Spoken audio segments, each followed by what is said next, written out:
नमस्कार मित्रांनो, मी आज वात दोषावर बोलणार आहे. वात दोष, सांधेदुखी, गुडघेदुखी ह्याचं प्रमाण दिवसेंदिवस वाढत चाललेलं आहे. त्याचं कारण असं की आपली जीवनशैली, वात वात जेवढं तुम्ही पृथ्वीपासून जमिनीपासून वर जाल तसा वात वाढत जाणार. आजकाल बरेच लोक वरचा फ्लोर 40वा मजला 50वा मजला असं वर जातात आणि त्या लोकांना सर्वात वाताचा जास्त त्रास होतो. वात इम्बॅलन्स होतो. तो वाताचा कारक ग्रह शनी महाराज आहे आणि तो त्याच्यामुळं आपण शनी महाराजाला तेल वाहतो, रुईचे पानं वाहतो. तेच त्याच्यातच त्या औषधाचं रहस्य सुटलेलं आहे. तेल वात जर बॅलन्स करणार कुठलं जर औषध असेल तर ते सर्वात मोठं तेल आहे. आणि वात हा आपल्या नाभीभोवती फिरत असतो. त्याच्यामुळं तुम्ही नाभी सरकली, पूर्वी म्हणायचे वात सरकला, तर ते पूर्वी काय करायचे, वात सरकला की त्याच्यावर अग्नीचा दिवा लावायचे आणि तो तिथं व्हॅक्युम क्रिएट करायचे अग्नीचा दिवा लावून. पण आता ती पद्धत कुणी वापरत नाही. तरी आपल्याला तो वात कसा मोजायचा, त्याच्यासाठी सर्वात सोपी पद्धत म्हणजे नाभीपासून आपल्या निप्पलपर्यंतचं अंतर आणि हिकडचं जर इक्वल नसल, सारखं नाही भरलं, किंवा नाभीपासून पायाच्या अंगठ्यापर्यंतचा उजव्या पाय आणि डावा पाय हे अंतर जर वेगवेगळं भरत असेल तर तुमचा वात बिघडलेला आहे. बरं, वात बिघडल्यामुळं काय काय होऊ शकतं? वात हा जे वंगण असतं जॉईंट मधलं तो सुकवतो, वाळवतो. वारं सुटलं की पाणी बघा, सारे कपडे सुकतात, पाणी कमी होतं. तर वात हे पाण्याला सुकवतो, त्याच्यामुळे वंगण कमी होतो. ते घासलं, वंगण नसताना घासले गुडघ्याला गुडघे, जॉईंट घासून जॉईंट पेन तयार होतात. तर हा वात जर बॅलन्स करायचा असेल तर सर्वात सोपा उपाय म्हणजे नाभीमध्ये तेल टाकणं. आणि ते ऋतूनुसार, थंडीचे दिवस असतील, थंडीच्या दिवसात तिळाचं तेल टाकायला हरकत नाही. तिळ हे गरम असतात, तिळाचं किंवा मोहरीचं तेल टाकू शकता काळं.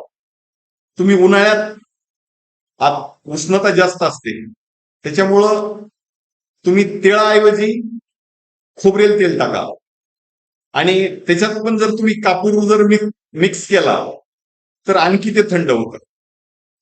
पावसाळ्यात जर तुम्हाला काळ्या तिळाचं तेल मिळालं तर उत्तम, किंवा तुम्ही आपल्या खोबरेल तेलात ओवा टाकून त्याला कडून ते थंड करून पण टाकू शकता.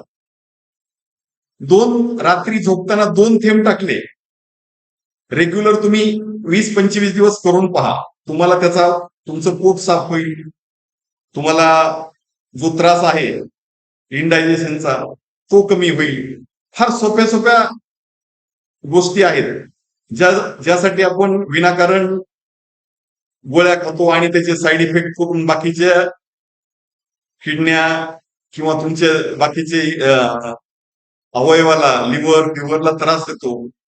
त्याच्यापेक्षा तुम्ही छोटे छोटे उपाय हे करा की जे सोपे निर्गुडी रूट. पूर्वी निर्गुडीचा पाला तर सर्वात जास्त वात शमवण्यासाठी वापरायचे. सूज आल्यावर आपण निर्गुडीचा पाला बांधतो, किंवा रूट जे आहे, रुटीचे पानं, ते पण तुम्ही जरी जिथं गुडघ्यांना, जिथं जॉईंट दुखत आहेत त्या ठिकाणी तुम्ही जर ते बांधले तर तुम्हाला त्याचा इमिजिएट फरक पडेल. तुम्हाला ते कमी होणार. आता दुसरी गोष्ट, आपल्यात मुद्रा करून पण आपण त्याच्यावर कंट्रोल करू शकतो, पण मुद्राला थोडासा वेळ लागतो. जे वायू तत्वाचं हे जे बोट आहे, हे वायू तत्वाचं बोट आहे. तुम्ही ह्या बोटाला, तुम्ही ही मुद्रा जी आहे वायू मुद्रा किंवा ज्ञान मुद्रा, ह्यानी पण वात कमी होतो. किंवा ह्या बोटाची मसाज, तुम्ही ह्या बोटाची जर मसाज केली त्यांनी सुद्धा तुमचा वात बॅलन्स होऊ शकतो.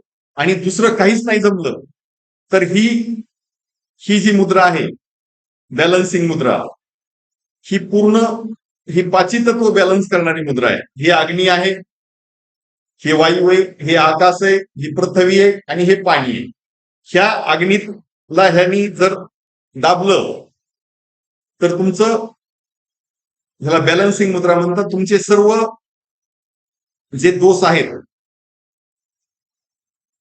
वात असो, पित्त असो, कफ असो, हे दोष बॅलन्स करण्यासाठी ही मुद्रा पण कामाला येते. तुम्ही जस्ट ही मुद्रा धरून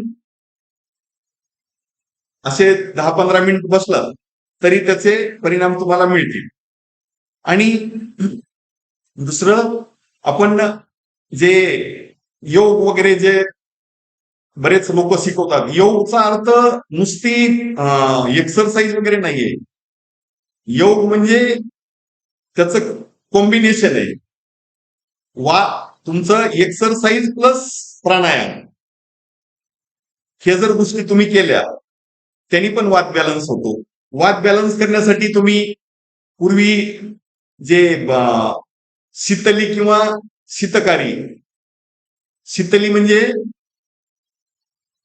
दाताची खिट्टी धरायची आणि तोंडाने हवा घेऊन नाकाने सोडायची, किंवा ही मुद्रा यांनी प्राण आत घ्यायचा आणि सोडायचं, ह्यानी पण तुमचा वात बॅलन्स होऊ शकतो. अशा भरपूर आपल्याकडं पूर्वी मेथड वापरायचे त्याला वात बॅलन्स करण्यासाठी, पण आता ते थोडं थोडं कमी झालंय. आणि आपण पूर्वी जे झोके खेळायचो किंवा हवेत झोका खेळतो, म्हणजे तुम्ही हवेत फिरायचे ना, पेंडुलम म्हणजे हवेत जे फिरायचे, किंवा तुम्ही गोल गोल फिरायचे हवेत, त्यांनी पण तुम्हाला तुमचा वात बॅलन्स होण्यासाठी मदत व्हायची. तर आपण पूर्वीच्या पद्धतीपासून दूर दूर जात चालल्यामुळं आपल्याला आजाराचं प्रमाण वाढत चाललंय. आणि हे जे, जर तुम्हाला परत पहिल्या थोड्या थोड्या आठवणी करून देतो मी, की आपण पूर्वी काय काय करायचो. तर पूर्वी ते हरतळे वगैरे खेळणं जे असायचे, हातावर मारायचे, हाताची मसाज करायचे, त्याला तेल लावून जरी तुम्ही साधी पूर्ण तेल लावून ही मसाज प्रत्येक बोटाची मसाज केली, हे कानात पण आपले पूर्ण जे स्विचेस जे आहेत, आपले बटन जसे घरात स्विच बोर्ड असतो आणि बटन दाबलं की लाईट लागतात, तसे हे कान पण, तुमच्या कानात पण सर्व पॉइंट आहेत ऍक्टिव्हेट करण्याचे, हातात पण सर्व पॉइंट आहेत. तुम्ही हाताची बोटं तुम्ही हे असे जर प्रेस करत राहिले, त्याला तेल लावून छोट्या छोट्या गोष्टी जर तुम्ही हे केल्या तरी तुमचा वात बॅलन्स होण्यास मदत होते. आणि किरकोळ किरकोळ ह्याच्यासाठी आपण जमिनीपासून दूर चाललो. प्रत्येक ठिकाणी आपण काहीतरी चटई टाकतोय, काहीतरी करतोय, पण तुम्ही जमिनीवर जर जोपर्यंत बसत नाहीत, जमिनीवर चालत नाहीत, तोपर्यंत तुमचा जे पृथ्वी तत्व जे आहे ते वीक झालं. त्याच्यामुळं ते एक पण कारण आहे जॉईंट दुखण्यासाठी. त्याच्यासाठी आपल्याला जे जमिनीतले पदार्थ जे आहेत, जे जमिनीखाली जे पदार्थ असतात, भुईमुगाच्या शेंगा, परत तुमचं मुळा, बीट, ह्या गोष्टी पण तुम्ही जर घेतल्या तर ते तुमचं पृथ्वी तत्व वाढवून तुम्हाला तुमची गुडघेदुखीचं ते एक कारण आहे. वायू आणि पृथ्वी हे जर तुम्ही बॅलन्स केलं तर तुमचे निश्चित गुडघेदुखी, सांधेदुखीचं जे प्रमाण जे वाढणार आहे ते तरी वाढणार नाही, याची मी तुम्हाला खात्री देतो. आणि तुम्ही माझ्या चॅनलला सबस्क्राईब करा आणि फॉलो करा अशी विनंती करतो. नमस्कार.